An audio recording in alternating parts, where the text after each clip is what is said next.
Hi friends welcome back to my mini blog. आम राउरकेला बाहरी चलचु आम राउरकेला कहीं जाऊँ आप वीडियो एंड पर्यटन देखो ताले जापर आम राउरकेला कहीं जाऊँ। आम माँ झील मस्ती चलती सका सका बाहर कथा बाहर बाहर 10टा है। मो हजबैंड मैप देखुं सर्टकट बार है जल्दी पहुँचू ना आमको रात 11टा पाखापाखि हो पहुँचू पहुँचू से सर्टकट देखिए जंगल बटे देखिए आम एनएच न देखी भर पटे गोटे जंगल पटे रास्ता था आम से पटे होगी जाऊँ।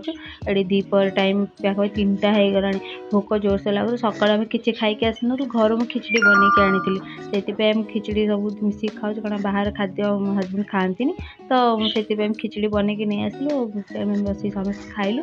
लंच कर सारापर आम बाहरी चलु एमती देखु सनसेट भी हो गला के लेट हो गला पहुँचू पहुँचू एत लंग जर्नी पर फाइनाली आसी आम पहुँची गलु राउरकेला रे। तो एत राति होता फाइन माने पाखापाखि 9टा राति होता आम पहुँचू पहुँचू आम कुआड़े आसीचु कौन पे आसो आप जाना चाहते नेक्स्ट वीडियोटा को कंटिन्यू करते जापर आम कुआड़े आसीचु राति पहुँची आस एत टायर्ड इच्छा है कि वीडियो कर आज रखुच्छी बाय।